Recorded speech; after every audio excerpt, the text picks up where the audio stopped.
بسم اللہ الرحمن الرحیم۔ السلام علیکم ورحمۃ اللہ وبرکاتہ۔ عزیز طلباء و طالبات، منہج تحقیق میں آج ہمارا 29واں سبق ہے جس کا عنوان ہے خاکہ تحقیق۔ نیا سبق شروع کرنے سے پہلے ہم گزشتہ سبق کا خلاصہ دیکھ لیتے ہیں۔ گزشتہ سبق میں بھی ہم خاکہ تحقیق پر ہی بات کر رہے تھے اور اس میں ہم نے پہلا عنوان یعنی تعارف دیکھا تھا۔ تعارف میں بھی ہم نے عنوان مقالہ پر بات کی تھی، اسی طرح بنیادی سوالات، کلیدی کتب اور محرک کو تفصیل سے بیان کیا تھا۔ آج کا سبق بھی چونکہ ہمارا خاکہ تحقیق پر ہے تو اس میں جو دوسری اہم ہیڈنگ ہے وہ ہے مواد اور منہج، اور اس کی تحت جو 3 چیزیں آتی ہیں جن میں ایک ہے مرکزی خیال، دوسرا ہے مواد اور تیسرا ہے آلات تحقیق۔ ان پر آج ہم بات کریں گے۔ سب سے پہلے ہم مرکزی خیال پر بات کرتے ہیں کہ مرکزی خیال سے کیا مراد ہے اور اس کو ہم اپنے خاکہ تحقیق میں کس طرح سے لکھیں گے۔ مرکزی خیال بیسیکلی یہ ایک آئیڈیا ہوتا ہے، ایک فرضیہ ہوتا ہے، ایک پیشن گوئی ہوتی ہے، یا اس کو یوں سمجھ لیں کہ جو محقق ہوتا ہے اس کی جو ابتدائی معلومات ہوتی ہیں، یعنی اس نے جو تھوڑا بہت مطالعہ کیا ہوتا ہے اور اس مطالعے سے وہ جو ایک آئیڈیا یا ایک خیال اپنے ذہن میں لاتا ہے یا پھر ایک پیشن گوئی کرتا ہے کہ میری ریسرچ کا یہ نتیجہ نکل سکتا ہے۔ بعض اوقات تو ایسا ہوتا ہے کہ جو اس نے فرضیہ پیش کیا ہوتا ہے اسی کے مطابق نتیجہ بھی نکلتا ہے، یعنی تحقیق کرنے کے بعد اس کے نتائج بالکل ویسے ہی آتے ہیں، اور بعض اوقات ایسا ہوتا ہے کہ وہ جو اس نے فرضیہ قائم کیا ہوتا ہے وہ درست ثابت نہیں ہوتا۔ بہرحال مرکزی خیال ہم کسے کہیں گے؟ جس میں ہم کسی تحقیق کا ایک فرضیہ لکھیں گے، یعنی ایک آئیڈیا لکھیں گے، یہ بتائیں گے کہ ہم اس تحقیق کے اندر کیا کام کرنے جا رہے ہیں اور پھر تحقیق کرنے کے بعد اس کے کیا نتائج ہمارے سامنے آ سکتے ہیں، اس کو ہم مرکزی خیال میں شامل کریں گے۔ اب یہ جو مرکزی خیال ہوگا یہ بنیادی سوالات کے جو مختلف نظریات ہیں، یعنی جیسے کہ اب ہم 92 نیوز کے پروگرام صبح نور پر بات کر رہے تھے اس کی استنادی حیثیت پر، تو جب ہم اس کا مرکزی خیال لکھیں گے تو ہم وہاں پر یہ لکھیں گے کہ 92 نیوز کے پروگرام کی استنادی حیثیت کو واضح کرنا۔ اب ممکن ہے کہ جب وہ جتنے بھی پروگرامز چنے گئے ہیں جب ان پر بات کی جائے تو ہو سکتا ہے کہ اس میں کوئی ایسی چیز ہو ہی نہ کہ جس کی جانچ پرکھ کرنے کے بعد ہم یہ فیصلہ کر سکیں کہ یہ پروگرام جو ہے وہ مستند ہے یا نہیں۔ ہو سکتا ہے کہ ہمیں ڈیٹا ہی نہ ملے، ہو سکتا ہے کہ اس کی استنادی حیثیت سامنے آ جائے یعنی وہ مستند ہو، اور یہ بھی ہو سکتا ہے کہ وہ غیر مستند ہو۔ تو یہ ایک فرضیہ ہم نے اپنے ذہن میں رکھ لیا کہ ہم اس تحقیق کے اندر کیا کام کرنے جا رہے ہیں۔ اب ایسا ہوتا ہے کہ بعض اوقات کسی چیز کے بارے میں 2 رائے پائی جاتی ہیں، یعنی مثال کے طور پر ہم یہ لے لیتے ہیں کہ امام بخاری کے بارے میں بعض لوگ کہتے ہیں کہ وہ احادیث بیان کرنے میں متشدد ہیں، بعض کہتے ہیں کہ وہ متشدد نہیں ہیں۔ تو ایک تیسری رائے یہ کہ وہ نہ تو متشدد ہیں اور نہ ہی غیر متشدد ہیں، یعنی میانہ روی سے انہوں نے کام کیا، یہ ایک تیسرا نظریہ ہے۔ تو اس کو بھی ہم فرضیہ تحقیق میں لکھ سکتے ہیں، اس کو ایکسپلین کر سکتے ہیں، یعنی ہم اپنا ایک فرضیہ قائم کر سکتے ہیں اور پھر جب تحقیق کی جائے گی پھر اس سے واضح ہو جائے گا کہ آیا ہم نے جو نظریہ قائم کیا تھا وہ درست تھا بھی یا نہیں۔ تو خلاصہ یہ ہے کہ مرکزی خیال میں جو ایک اسکالر ہے یا ایک محقق ہے اس کا ایک فرضیہ ہوتا ہے، ایک پیشن گوئی ہوتی ہے۔ اب یہ پیشن گوئی ہے، یہ جو اس کا نظریہ ہوتا ہے یہ بنیادی سوالات کو دیکھ کر ہی بنایا جاتا ہے، اور پھر اس میں اگر وہ خود سے سمجھتا ہے کہ کوئی نئی بات ایڈ کی جا سکتی ہے یا نئی بات کوئی شامل کی جا سکتی ہے تو وہ اپنا وہ نظریہ بھی اس میں لکھ سکتا ہے، لیکن لازمی نہیں ہے کہ آپ نے جو نظریہ قائم کیا ہے وہ درست ہی ثابت ہو۔ اب اس کو ہم مثال سے دیکھ لیتے ہیں، جیسے کہ یہ 92 نیوز کے پروگرام صبح نور کا تحقیقی و تنقیدی جائزہ ہے، اس میں انہوں نے مرکزی خیال کیا بیان کیا، یعنی کام کرنے کا ان کا آئیڈیا کیا ہے کہ 92 نیوز کے پروگرام صبح نور 5 فروری تا 15 فروری 2020 میں بیان کردہ موضوعات کی استنادی حیثیت کو واضح کرنا، یعنی یہ ان کا مین تھیم ہے، ان کا ایک آئیڈیا ہے یا ان کا ایک فرضیہ ہے کہ ہم نے کیا کرنا ہے، اس کی استنادی حیثیت کو واضح کرنا ہے، اس کی استنادی حیثیت کو بیان کرنا ہے۔ مواد اور منہج میں دوسری اہم چیز ڈیٹا ہے. آپ کی جو مقالہ ہے اس میں مواد کہاں سے لیا جائے گا، یعنی آپ جو کام کرنے جا رہے ہیں، جو ریسرچ کرنے جا رہے ہیں، جو تحقیق کرنے جا رہے ہیں، اس کے لیے آپ ڈیٹا کہاں سے کلیکٹ کریں گے، کہاں سے جمع کریں گے، یعنی آپ کا مواد کیا ہوگا. اب چونکہ ہم جب تحقیق پر بات کریں تو تحقیق دو طرح کی ہوتی ہے. ایک تو لائبریری بیس ہوتی ہے، یعنی علوم اسلامیہ میں ایک لائبریری بیس تحقیق ہوتی ہے اور دوسری فیلڈ بیس ہوتی ہے. اب جو لائبریری بیس ہے اس میں زیادہ تر کیا ہوتا ہے، کتابیں ہوتی ہیں، یعنی مختلف کتابیں لی جاتی ہیں، پھر ان کتابوں سے مواد اکٹھا کر کے اس پر تحقیق کی جاتی ہے. جبکہ جو دوسری تحقیق ہے یعنی فیلڈ بیس تحقیق ہے، اس میں انٹرویوز ہوتے ہیں، سروے ہوتے ہیں. بعض اوقات ایسا ہوتا ہے کہ ہم کسی بھی چیز کے بارے میں یہ اندازہ لگانا چاہ رہے ہوتے ہیں یا پھر کسی مسئلہ کا سبب تلاش کرنے کی کوشش کر رہے ہوتے ہیں.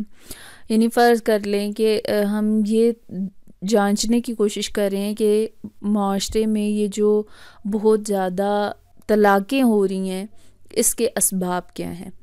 تو اب یہ اسباب جاننے کے لیے ہم کیا کریں گے، بجائے اس کے کہ کتابوں وغیرہ جانچیں، بلکہ ہم کیا کریں گے، لوگوں سے انٹرویو کریں گے، ان سے بات چیت کریں گے، ان سے وجوہات پوچھیں گے، ان کے پھر نتائج جو نکلے ہیں وہ ان پر بات کریں گے. تو اس طرح ہمیں پتہ چلتا ہے کہ جو مقالہ لکھنے کے لیے چیزیں ہوتی ہیں، اگر تو آپ کا لائبریری بیس کام ہے تو آپ کا مواد کیا ہوگا، کتابیں ہوں گی. لیکن اگر آپ کا فیلڈ بیس یا میدانی تحقیق ہے تو اس میں کیا ہوگا، آپ کا جو مواد ہوگا وہ لوگ ہوں گے، یعنی ان لوگوں سے آپ مٹیریل اکٹھا کریں گے اور اس کی جانچ پڑتال کر کے آپ ایک نتیجہ اخذ کریں گے. مواد اور منہج میں دوسری جو اہم چیز ہے وہ ہے طریقہ کار، یعنی آپ جو تحقیق کر رہے ہیں، آپ جو مقالہ لکھ رہے ہیں اس کا طریقہ کار کیا ہوگا، یعنی لکھنے کا انداز کیسا ہوگا، آپ حوالہ کیسے دیں گے، اگر آپ لوگوں سے انٹرویوز کریں تو وہ انٹرویو کرنے کا طریقہ کار کیا ہوگا، آپ کون سے لوگوں سے، ساری چیزیں منہج میں آ جائیں گی. مثال کے طور پر اب جیسے یہ دیکھیں مقالہ نگار نے کس طرح سے مواد کو ایکسپلین کیے. چونکہ یہ جو سارا تھیسز ہے یہ صبح نور یعنی ایک ٹی وی پروگرام پر ہے، تو اس لیے اب صبح نور پر کام کرنے کے لیے نہ تو انٹرویوز کی ضرورت ہے اور نہ ہی کتابوں کی ضرورت ہے، بلکہ اس تھیسس کا یا اس مقالے کا جو مواد ہوگا وہ کہاں سے لیا جائے گا. یہ جو پروگرامز ہیں یہ دراصل مواد ہوں گے. جیسے کہ انہوں نے لکھا ہوا بھی ہے کہ 92 نیوز کے پروگرام صبح نور کے 10 پروگرام لیے جائیں گے جن کے عنوانات یہ درج ذیل ہیں، ان پر تخریج کی جائے گی اور ان کے جو دیگر ذرائع ہیں، یعنی کہاں سے مواد انہوں نے اکٹھا کیا ہے، وہ جو پروگرامز میں مواد لایا جا رہا ہے یا جن چیزوں پر بات کی جا رہی ہے ان کو پرکھا جائے گا، جانچا جائے گا کہ کیا وہ چیزیں درست ہیں یا نہیں. پھر اس کے بعد جو منہج ہے، منہج انہوں نے بتا دیا، یعنی آپ مقالہ کیسے تحریر کریں گے، جو مقالہ لکھا جا رہا ہے اس کا طریقہ کار کیا ہوگا. پہلے مواد پر بات ہوئی کہ ہم مواد کیسے لیں گے، پھر مواد کہاں سے لیں گے اس پر بات ہوئی. اب یہ کہ اب آپ نے مواد لے لیا تو اب اس کو لکھیں گے کیسے. تو پہلا انہوں نے بتایا کہ مقالہ کو لکھنے کا طریقہ کار کیا ہوگا، یعنی تحقیقی ہے. پھر اسی طرح جو ہم نے مختلف تحقیق کے مناہج پڑھے کہ آپ کا تقابلی طریقہ ہوگا، ڈسکرپٹیو ہے یعنی بیانیہ ہے، انالیٹیکل ہے یعنی تجزیاتی ہے. یہ کس طرح سے آپ اپنے مقالے کو لکھیں گے. پھر انہوں نے اس کی بھی وضاحت کر دی کہ مقالہ کو ابواب اور فصول میں تقسیم کیا جائے گا. پھر یہ بھی واضح کر دیا کہ آپ قرآن پاک کی اگر آیات لکھ رہے ہیں تو ان کا ترجمہ کہاں سے کریں گے. پھر اسی طرح احادیث ہے تو احادیث کی تخریج اگر کر رہے ہیں تو کون سی کتابوں سے تخریج کی جائے گی. پھر اس کے بعد اگر آپ حوالہ دے رہے ہیں تو قرآن پاک کی کسی آیت کا جب حوالہ دیا جائے گا تو اس کا طریقہ کار کیا ہوگا. اگر احادیث ہیں تو ان کا ریفرنس کس طرح سے دیا جائے گا. اسی طرح اگر آپ کسی کتاب سے کوئی مٹیریل اٹھا رہے ہیں تو اس کتاب کا حوالہ کس طرح سے دیا جائے گا. پھر اس کے علاوہ یہ کہ مقالہ کے آخر میں نتائج اور سفارشات ہوں گی، یعنی پوری اس میں وضاحت کر دی جاتی ہے کہ ہم مقالہ کس طریقہ کار سے لکھیں گے، یعنی اس کو ابواب الفصول میں تقسیم کیا جا رہا ہے. پھر اس کے بعد یہ بھی وضاحت بعض مقالہ جات میں کی جاتی ہے کہ کتنے ابواب ہوں گے، کتنی فصول ہوں گی. پھر یہ کہ فہارست بنائی جائیں گی یا نہیں بنائی جائیں گی. پھر حوالہ کیسے دیا جائے گا، حوالے ہر صفحے کے آخر میں دیے جائیں گے یا پھر ہر چپٹر کے آخر میں یا پھر پورے مقالے کے آخر میں دیے جائیں گے. یہ سب جو وضاحت کی جاتی ہے، یعنی لکھنے کا، تحریر کرنے کا جو طریقہ ہے، وہ ساری تفصیلات منہج میں بیان کی جاتی ہیں. مواد میں کیا ہوتا ہے کہ ہم نے جو مٹیریل لینا ہے وہ کہاں سے لینا ہے، اس کی ہم وضاحت کرتے ہیں، جبکہ منہج میں ہم جو مقالہ تحریر کر رہے ہیں اس کا طریقہ کار کیا ہوگا اس پر بات کرتے ہیں. یہ آپ کے سامنے میں نے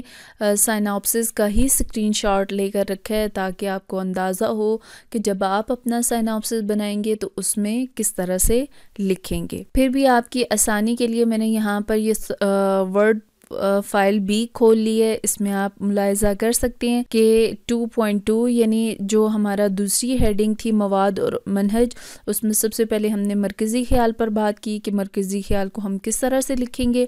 پھر اس کے بعد مواد یعنی ڈیٹا پر بات ہوئی کہ ڈیٹا آپ کس طرح سے لکھیں گے. ڈیٹا میں آپ نے بتایا کہ آپ مواد کہاں سے لے رہے ہیں، ڈیٹا کہاں سے آ رہا ہے. پھر اب جب آپ کے پاس وہ ڈیٹا آ گیا تو اس کو تحریر کرنے کا طریقہ کار کیا ہوگا، اس کی تفصیل یہ پوائنٹس کی شکل میں یہاں پر بیان کر دی گئی ہے. اس کے بعد مواد اور منہج کے تحت جو تیسری ہمارے پاس ہیڈنگ آتی ہے وہ ہے آلات تحقیق، یعنی تحقیق کرنے کے جو ٹولز ہیں. پہلے ہم نے مواد میں یہ بات کر چکے ہیں کہ ہم نے اس میں اس چیز کی وضاحت کرنی ہے کہ ہم ڈیٹا کہاں سے لے رہے ہیں، ہمارے پاس ڈیٹا کہاں سے آ رہا ہے.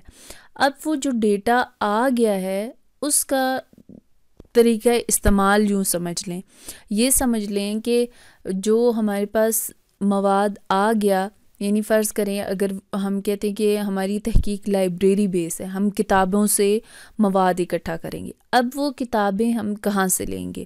کیا کسی ڈیجیٹل لائبریری کا استعمال کریں، کیا کسی فزیکل لائبریری کا استعمال کریں؟ پھر وہ کتابیں کون سی ہوں گی؟ جیسے یہاں پر وضاحت کر دی گئی ہے کہ وہ اسلامی بنیادی کتب ہوں گی، جیسے کہ احادیث کی سیاستہ ہے یا اس طرح کی دیگر کتابیں. چونکہ یہ جو مقالہ ہے یہ لائبریری بیس ہے، یعنی اس میں اس طرح سے انٹرویوز یا پھر کوئی سروے شامل نہیں کیا گیا. بالکل سادہ طریقہ اپنایا گیا ہے کہ جو پروگرام ہے اس کو سنا گیا، سننے کے بعد جو مواد سامنے آیا، یعنی وہ جو 10 پروگرام ہے اس سے جو مواد ملا، پھر اس کی تخریج کرنے کے لیے لائبریریوں سے استفادہ کیا گیا.